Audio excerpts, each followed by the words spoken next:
Hello and welcome back to Murder Analysed. So lovely to see you all again. I'm sorry for my short break. It was about a 3-month break, but I shall go into that on some of the other videos. This is a really important case because we spoke about this case in March 2021 when we put out, I suppose we put out some posts to say, can you help find Sarah? Had anyone seen her? Anyone looking at their CCTV, their webcams, their door cams, their car cams, all this sort of stuff was put all over the place, and all of, I think, Murder Analysed people and people on other sites, criminal crime sites, literally spread this out worldwide. Now, within a few days, Sarah's body was found, and so I sort of left it at that. There was issues with this case right from the off, okay? Because this is a serving police officer, a Metropolitan Police officer that had done this crime. There was issues on his arrest, I'll tell you that now, where it looked like he was going to go for a defence, really, of insanity or diminished responsibility, however you want to put it. And so I really didn't want to touch on this case until this case had been finalised. And this is quite a quick case actually to be finalised, because it was from start to finish around 6 months. So this is the Sarah Everard case, and it is a very up-to-date case. It's just been concluded a couple of weeks ago.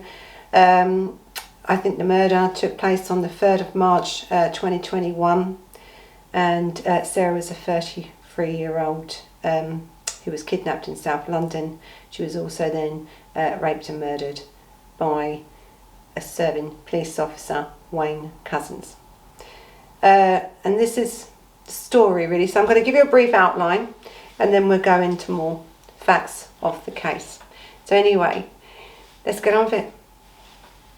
So on the evening of the 3rd of March 2021, Sarah Everard, this 33-year-old, I think she was a marketing executive, she was kidnapped from South London. Now, we all knew, didn't we, that something had gone on, because there was CCTV footage of her, and all of a sudden she just disappeared. That was it. She was gone. Not a hair or sound of her anywhere, actually. And so this is when police really started to think, hang on a minute, there's something not right here. One, you usually find a body, and we've had a few of these in the last couple of weeks in London where the bodies have been found the next day.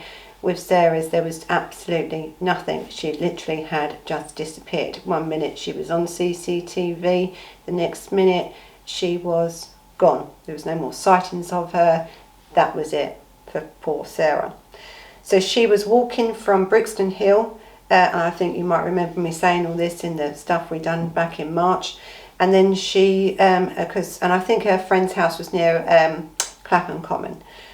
So the Metropolitan Police officer, Wayne Couzens, he arrested her falsely and put her under arrest actually for COVID-19 breach of regulations. So he said, now listen, in March in this country, and I'm talking about England, I don't know how it is with your countries, not many of us actually knew where we stood when it came to COVID-19 regulations. We was having pensioners, old age pensioners, handcuffed by police outside like supermarkets for not wearing a mask. So there was lots of issues concerning what you could and couldn't do around these COVID-19 regulations at this point. So I want you to remember this as you think, this is a serving police officer here now has approached a young girl and forcibly, arrested her, and he did arrest her under these false charges of COVID-19 charges.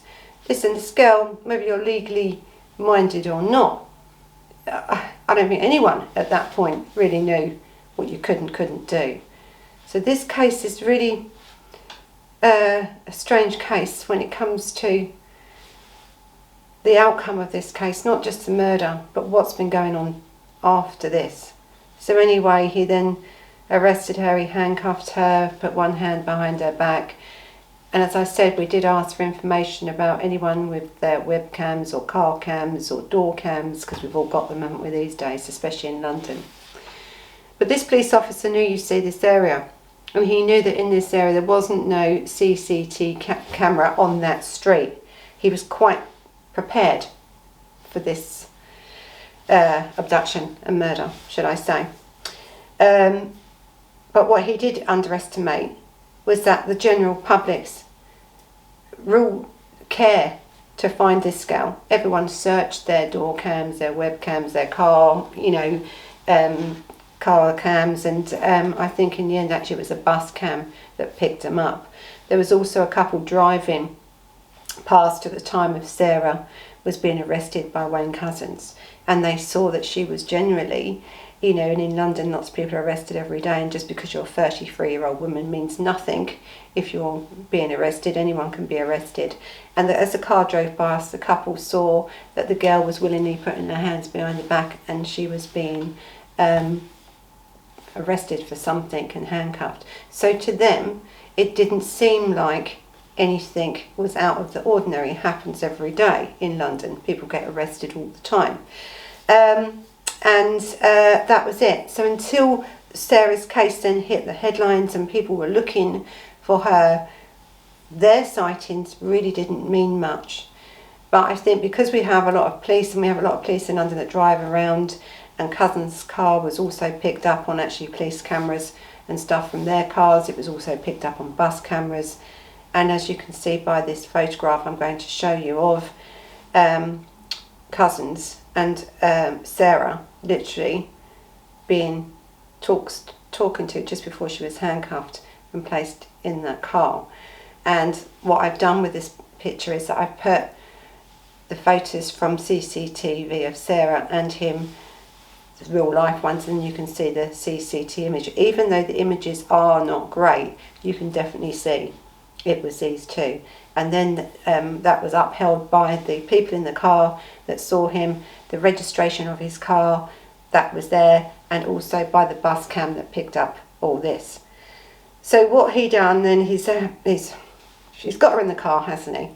He's arrested her. She's willingly got into this car. She's willingly been handcuffed, her right hand's behind the back. He's shown, hasn't he, his warrant card that he is a serving police officer. He's a Met police officer. He's actually an armed police officer at that point as well in the training. So this man would have come across as real because he was real. This was a real serving Metropolitan Police officer who had finished his duty in the morning, drove home, hired a car, come back into London to find a victim. Now, there was no way that he knew Sarah Everard ever. This girl was a victim, and it could have been anybody. She could have been anybody. He had planned the murder, but the murdered girl could have been anyone. Sarah was just in the wrong place at the wrong time. So okay, he's got her in the back of this car, and she thinks she's going to be taken to one of the local police stations to be processed and stuff, and he continues to drive. Now you have a girl now, 33-year-old, quite small girl, and on camera I even said that when I first saw this footage of her. She looked very young, because it turns out this man liked him young. But she looked very young, she was very dainty. You know, walking along you would have thought she was a lot younger than she was. I don't think it mattered to him, to tell the truth, by this point.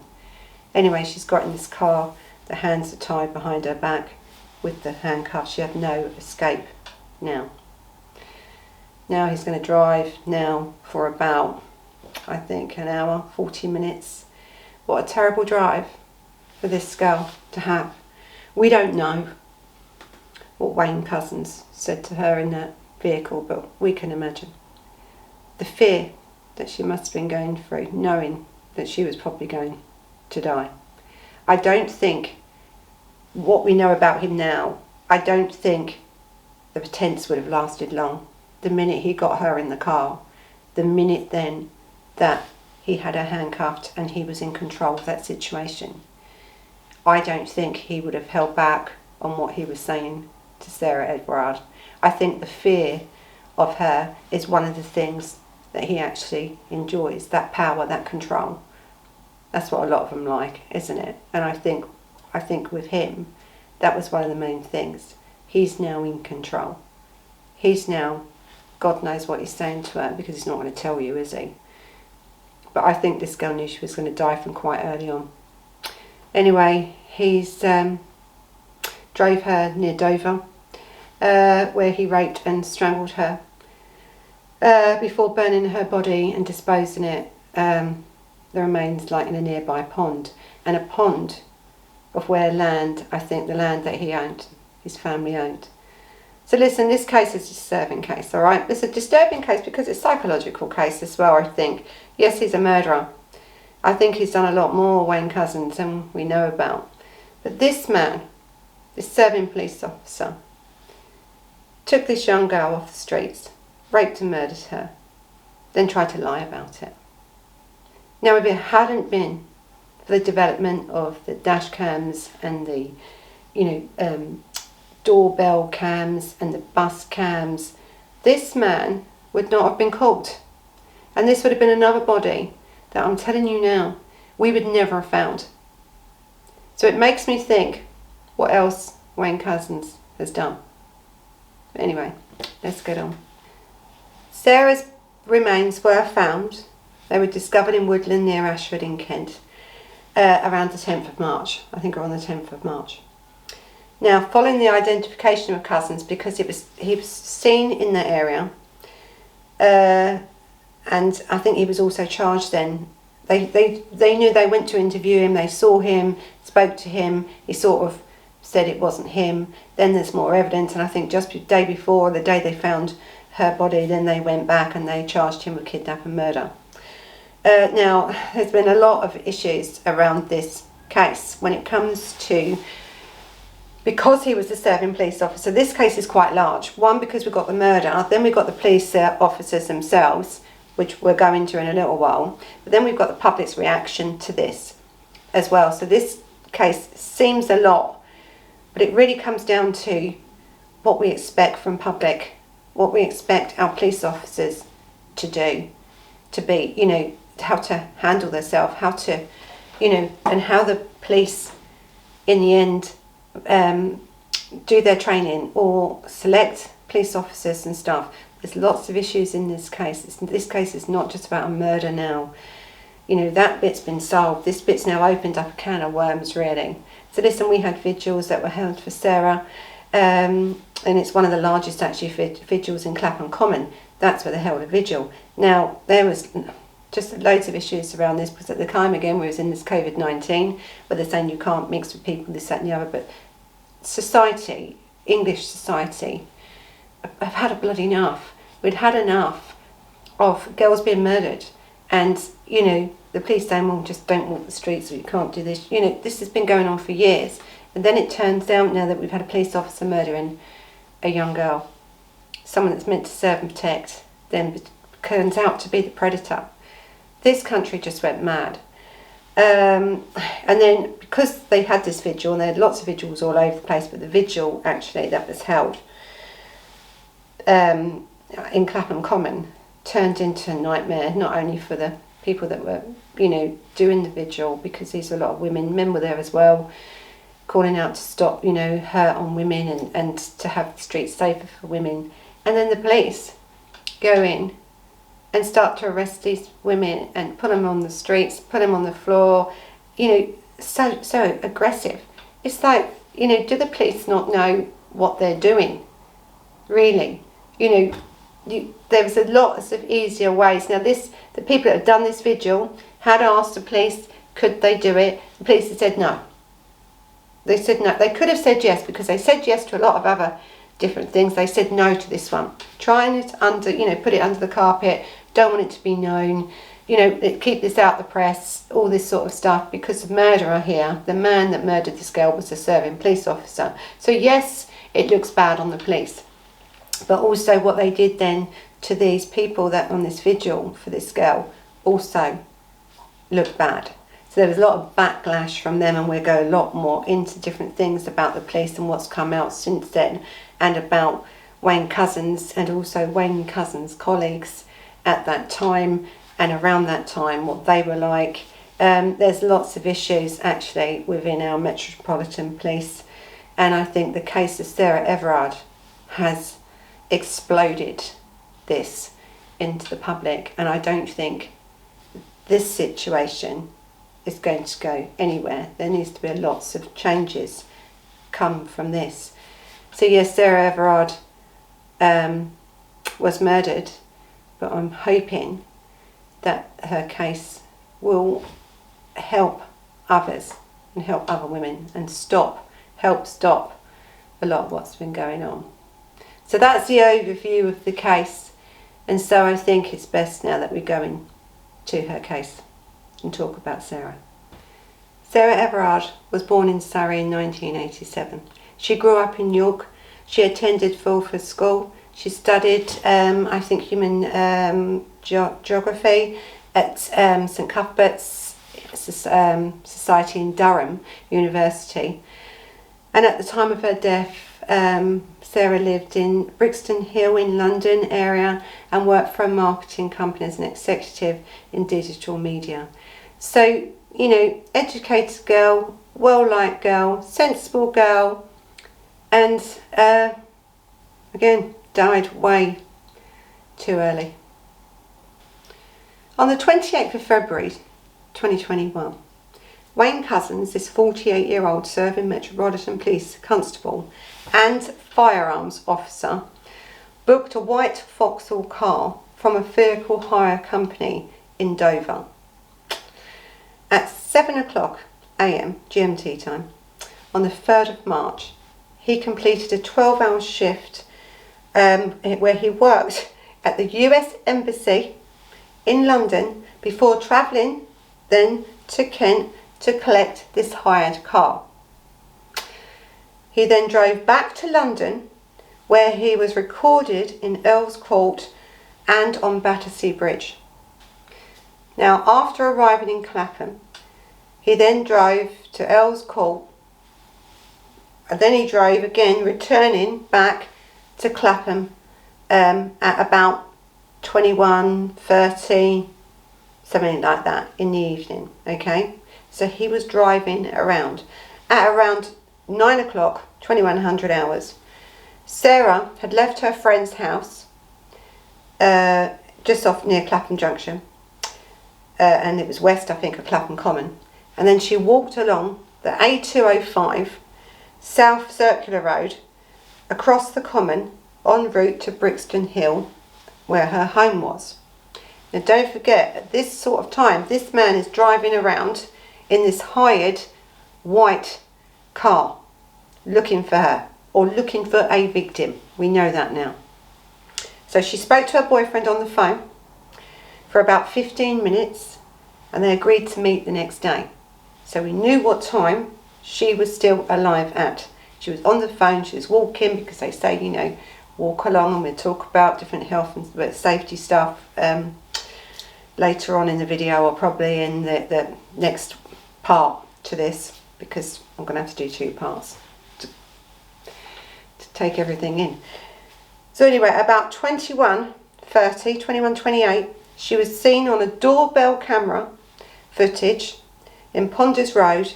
About 4 minutes later, on a dash cam of a passing police car. At 21:34, now this was outside, I think, he parked on the pavement outside this Ponders Court. He had stopped Sarah then and showed her his police warrant card, right?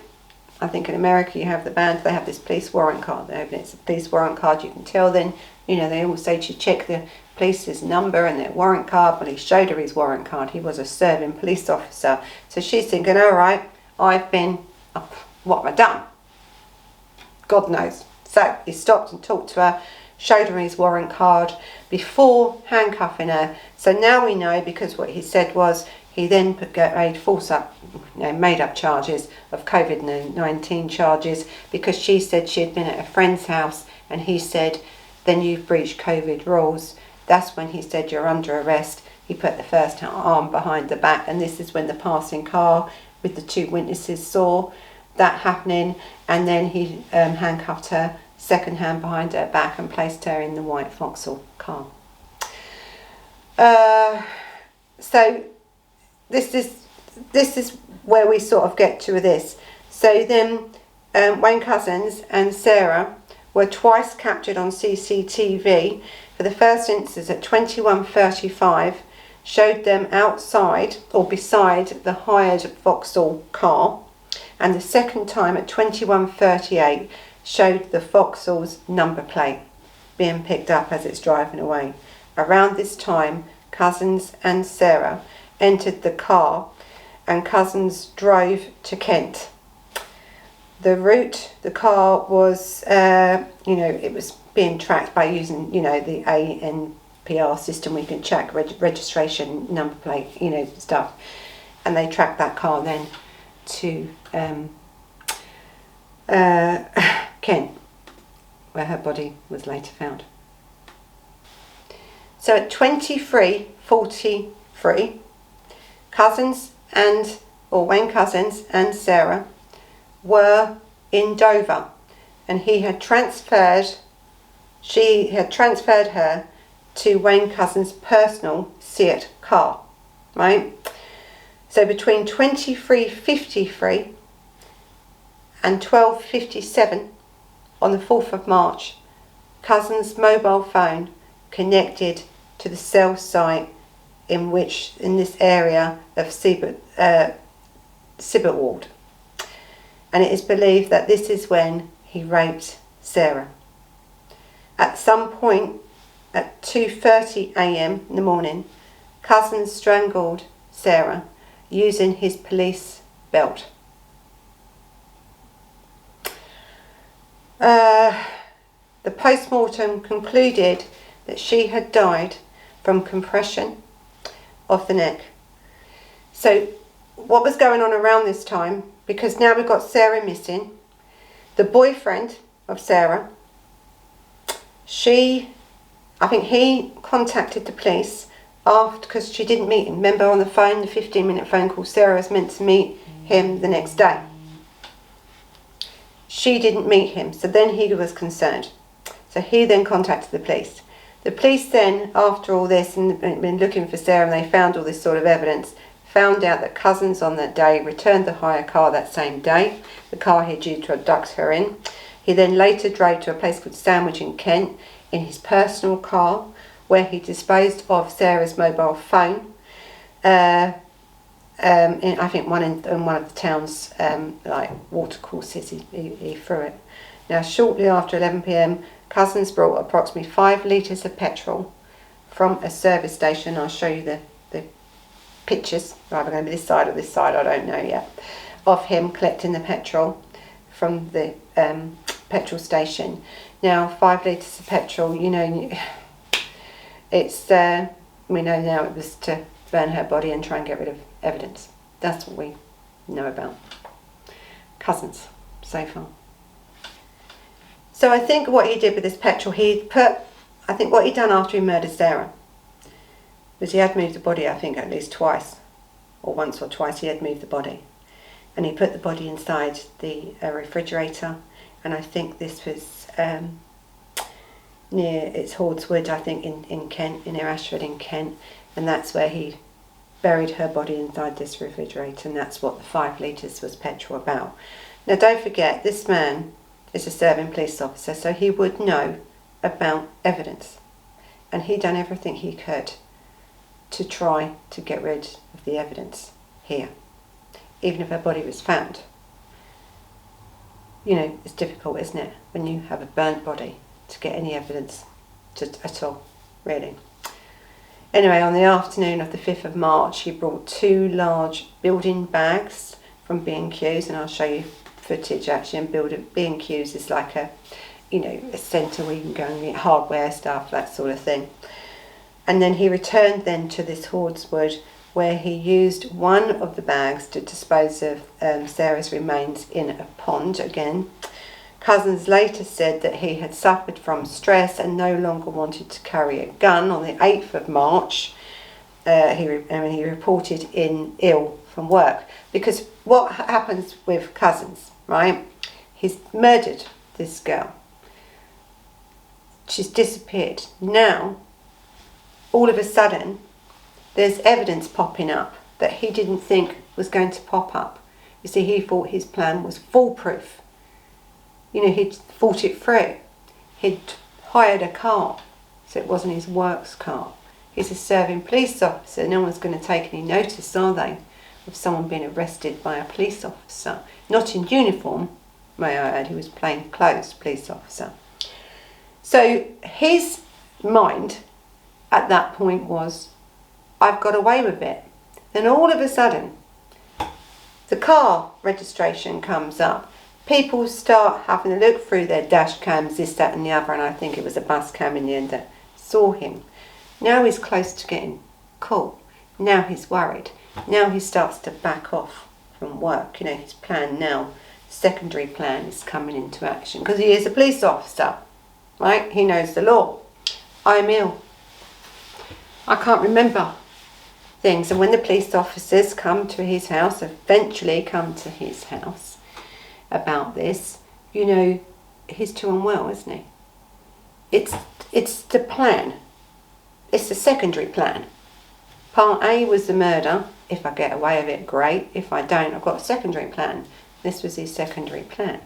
Anyway, at 16:20 on the 10th of March, police searching Hordswood found the remains of Sarah in a large building bag approximately 100 metres from a plot of land that Wayne Couzens owns. So now the net's tightening, isn't it? Lots of different things now are coming into it, and I think it was after that actually that police in Dover then also searched a former body repair and garage, and that was also previously owned as well by Couzens' family. And then on the 12th of March, Sarah's body was identified by dental records because that's the only way they could identify her, because he had not only raped and strangled her, he had destroyed her body so that their evidence could have anything, and her family had no way of identifying her at all apart from the dental records.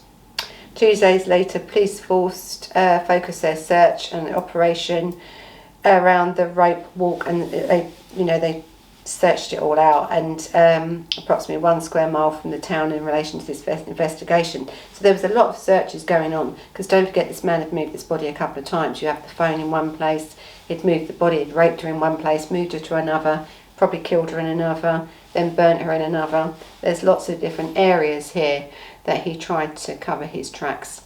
He tried to really do hard to cover his tracks.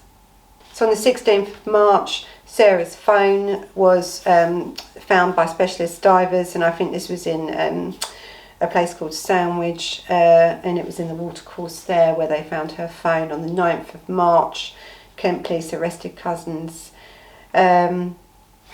in his home, and actually in Deal, that's where his home is, on suspicion of kidnapping. Then after they found the body, then they changed it to kidnap and murder.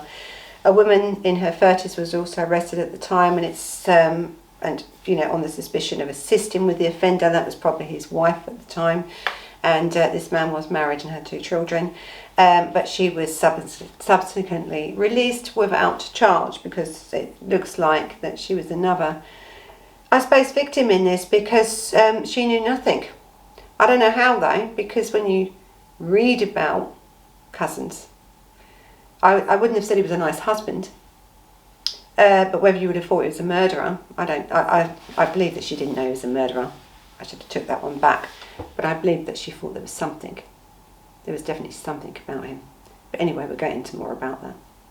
So the police arrived at the house around 17:45 and entered it, and at 19:50 they made the arrest of Wayne Couzens for the kidnap and murder of Sarah Everard.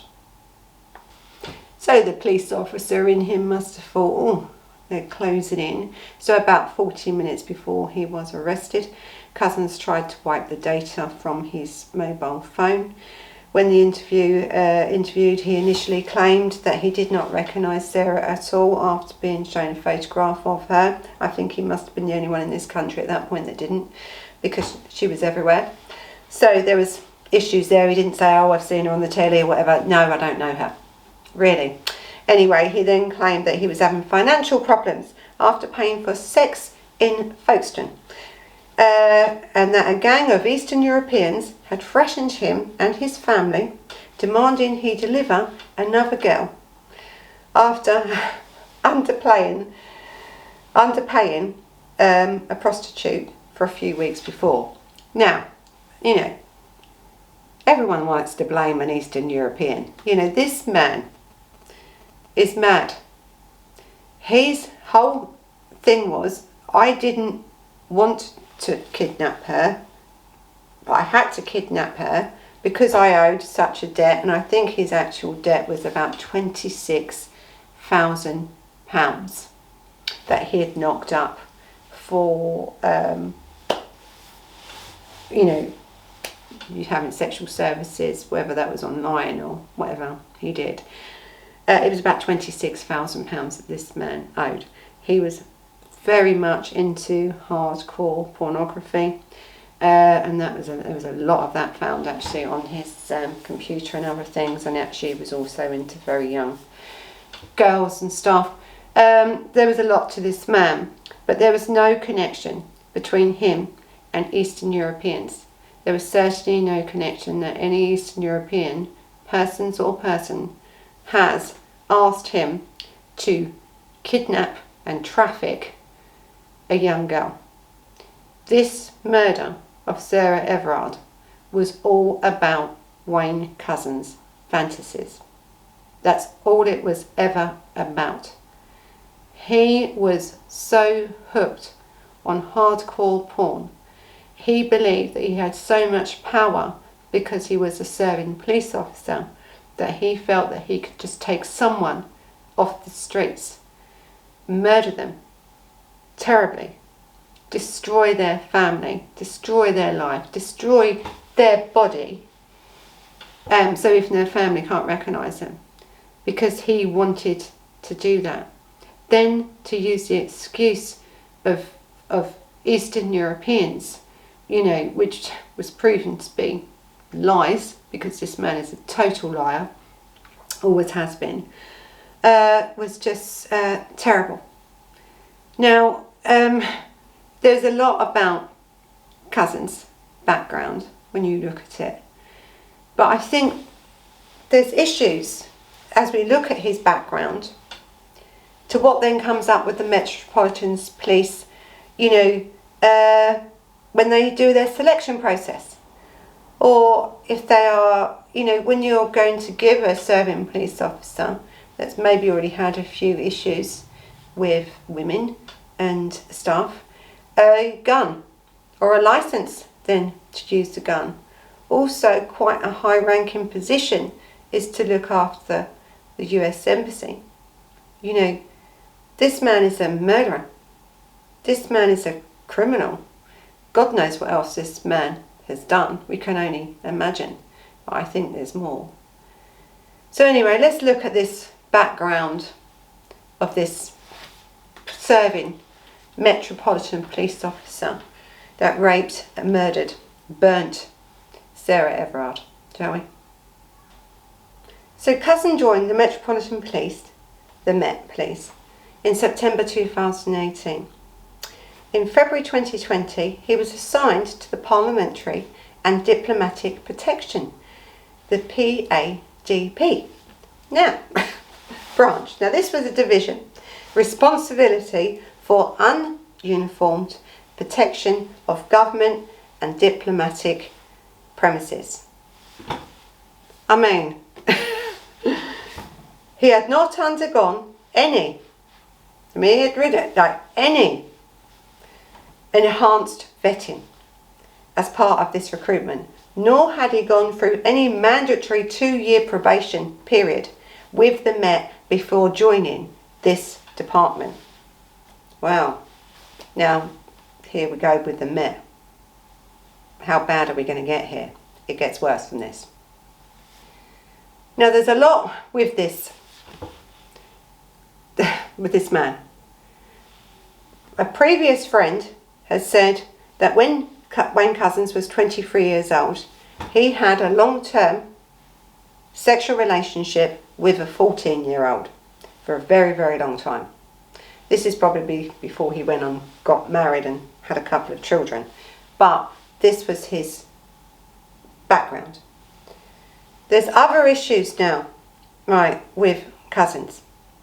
So apart from knowing the police and going into the police station when he's arrested and trying to smash his head against the wall and saying that he's, had got diminished responsibility, he's got mental health issues, because they all throw up mental health when they need an excuse to get away with murder. But luckily, he didn't get away with it. But there's a lot to this Couzens. There's also a lot with this Met Police, because no vetting. Now, he'd already been, I think in 2005, in 2013, I think the other one was, where he had exposed himself. Now, we'll talk about exposing in that way. Then we've had a few cases where people have, exposed themselves. We've just had one that, went on, didn't he, to do a couple of murders, and then they've released him, but that's another case altogether. But anyway, he had gone into a local, I think this was 2013 or 2015, to a local McDonald's. Now, we all know in McDonald's, a lot of the young people work in McDonald's, school holidays and different things like this, and he exposed himself, serving police officer. I think the police recognised his number plate, and that then there was no further charges laid for that. But there's issues there. There's issues because when a man or a woman or anyone, to tell the truth, starts exposing themselves, there's more underlying things going on. And that's a whole different thing, but we'll be talking about that probably in Let's Have a Chat About Murder, or one of the other ones, Murder Mornings, probably. But there's issues there, isn't there? When you have someone that's exposing himself in a McDonald's, where you have children, where you have young people working, where you have someone that his own colleagues call the rapist. That was his nickname, the rapist.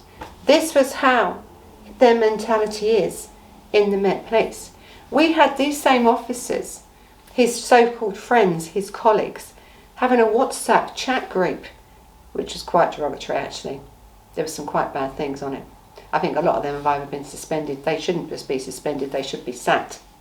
But this is what was going on at this time when this Wayne Couzens was coming up through the ranks with no vetting, even though he'd done certain things. Quite some serious things, really, he'd done. No one seemed to give a shit, did they? They allowed this man to come up. They actually, after that, gave this man a gun license, a weapon. He was in charge of, government buildings, the protection of them, of our embassies, of our, and you just think, hang on a minute, what's going on here? Then I find out that when he is actually charged, and we'll talk about that in a little while, that one or two of his so-called colleagues, serving Met Police officers, wanted to give him a character reference. Now, this starts then to open up about things about what is really going on in our Metropolitan Police. What's really going on with the police.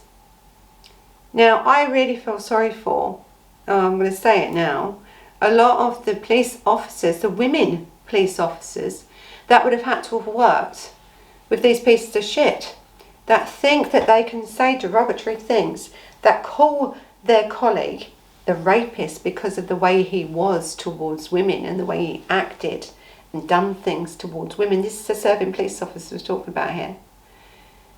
His colleagues, the girl colleagues, the women colleagues, are already saying they couldn't come forward. What could they do? Who's going to believe them? Because this is the mentality, isn't it, that we've got. We allow serving police officers to behave like this, and we all know with WhatsApp, and we've talked about WhatsApp, that you can send images and stuff through WhatsApp because of the encryption and stuff, you can't find it. And this is what they was using, this WhatsApp group between these men, these, serving police officers, the people that calling this man the rapist. They wanted to go to court to give character witnesses for kidnapping, raping, murdering, serving police officer. Oh my gosh, of course the Met is absolutely devastated. They can't believe it. This isn't just one bad fish in a big pond. This has opened up a can of worms, literally, for this Metropolitan Police officer. Now the Met is run by, oh God, what's her name? I can't think of her name now, but it's run by a woman. We'll come up with her in a little while. And, you know, I don't know if this woman at the head of it, I can't think of her name. I mean, she isn't well liked. I'll think of it.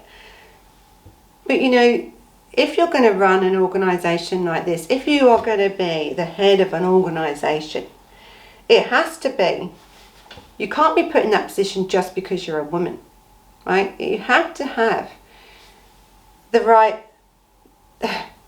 to take the power, to take control of this institution, which is largely male run. You know, we can't keep placing women in positions of power like this just to be the figurehead, just to make it cover up, you know, oh, let's look good, you know, we ticked another box there, you know, the equality box, you know, is she black, is she white, is she female, is it, you know, are they gay, are they straight, you know, just to tick a box. If you're going to put people in positions where they're going to run organisations, they need to bloody run them. And obviously, this woman hasn't got a clue about what's going on in the Metropolitan Police. Actually, I don't think the government's got a clue at all. Anyway, Boris Johnson says it's devastated, this, that and the other. We've had other women die since this. No, not by serving police officers at all. They weren't by serving police officers. But, you know, our police, it's about consent.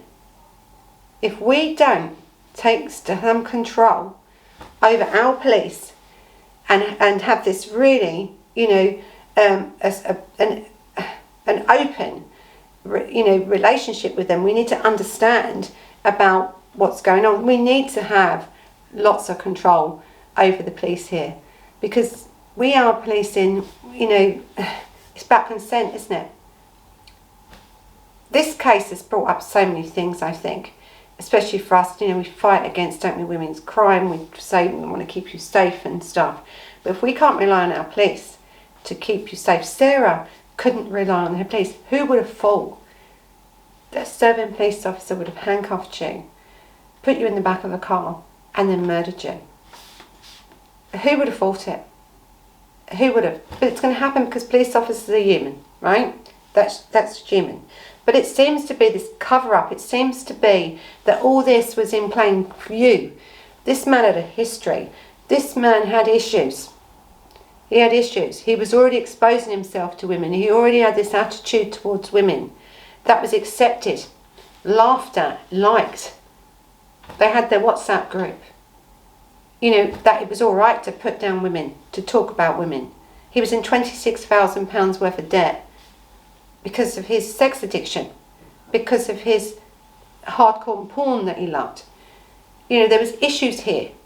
If we're not vetting people before we give them positions of power that can come into our society, take our female, our women off the street, or our children, because it could have been, because this man didn't care.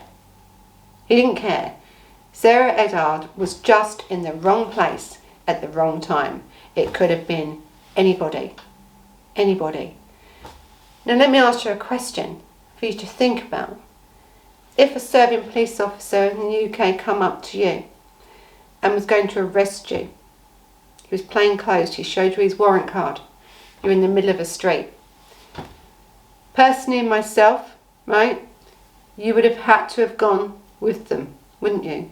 Because none of us want to be accused of, you know, not, you know, doing something like running away from being arrested and stuff like that. You know, we can't do that, can we?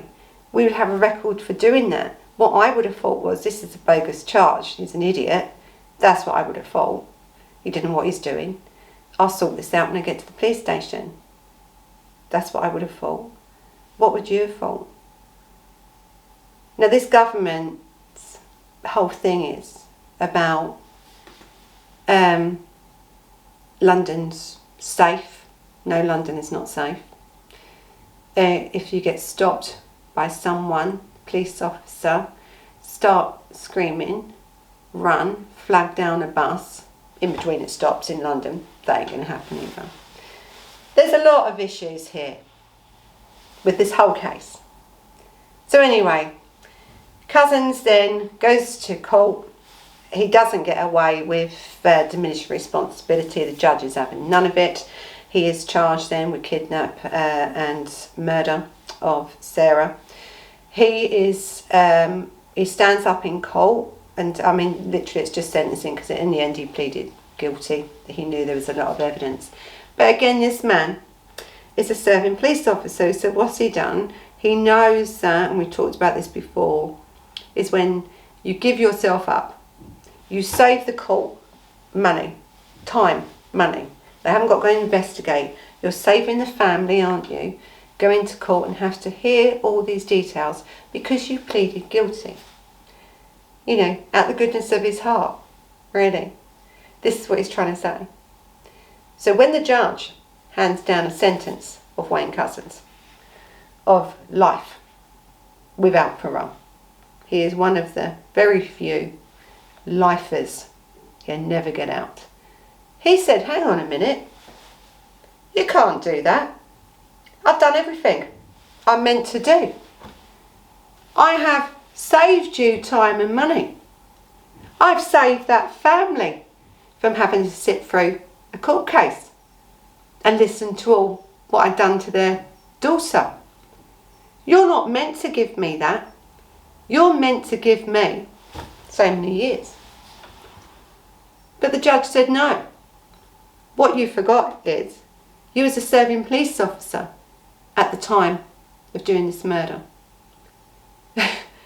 You took someone's life using the pretense of a COVID-19 charge, botched up charge. You the one, he said, that decided to take the life of Sarah Everard. And so you will spend the rest of your life in prison without any chance of parole. Now this just shows you, doesn't it, what Wayne Couzens is about. It must also show us what some of his friends and colleagues that wanted to give this man, you know, a statement of how good his character is. Really. This is what you're up against. This is in England what we are up against. So there is lots of people in England that are fighting for change, that they want a proper inquiry into the Metropolitan Police and how it's run. Because I think until we do that, this is never going to change. Because if we can't really believe that we are protected by the police, then we will have anarchy. So listen, I feel really sorry for Sarah Everard's family. Her mother has said that yes, she was murdered, she understands that, but why did he have to burn her body?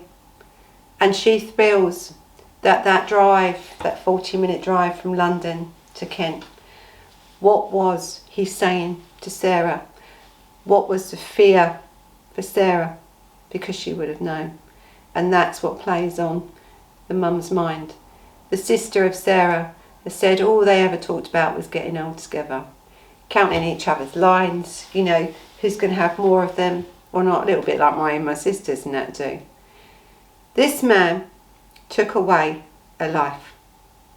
This serving police officer. This man who was a married family man, seemingly perfect to the outside world, really, but not to his colleagues. You know, they called him the rapist, didn't they? So they already knew. He'd flashed to women and children, really, because he'd done it in McDonald's. He was already had very young girlfriends. He liked them young. Sarah Everard looked very young. And as I said to you, Sarah could have been anybody. Wayne Couzens had planned this murder. He'd hired the car. He'd been and got all the shopping, little bits and pieces, the tape. Then he went and got the petrol to get through, you know, get rid of the body. I'll show you the pictures of what we got of him. The case, this whole murder was planned. It's just, he's just waiting for a victim. And that's what's really sad, isn't it? That Sarah died really only to save somebody else when you look at it. Because if it hadn't have been her that night, it would have been someone. So this has been the Sarah Everard case. And I am going to do a follow-up with this. So I want to talk about, and I want you to think about what you would have done. What do you think about this case? What do you think about this man? What do you think about his colleagues that called him the rapist? That had a WhatsApp group that they was just saying all these things about women and how they talked about women. What do you think about him being, given character witnesses by serving police officers? What do you think about the Metropolitan Police? What do you think needs to be done? Let me know what you think. So anyway, don't forget Sarah, because without Sarah, these failings of this police wouldn't really be at the forefront of our mind, would they? So hopefully, when you look at it that way, Sarah Everard didn't die in vain. Hopefully. So, you know what to do. Thumbs up if you like this case. You can subscribe anytime you'd like. You can catch me up on, because this is going to go on podcast, on Let's Have a Chat About Murder. So in the week, I'll give you a few days to start putting some questions up, and we'll do some question and answers and stuff. Now I'm back. There's going to be a lot.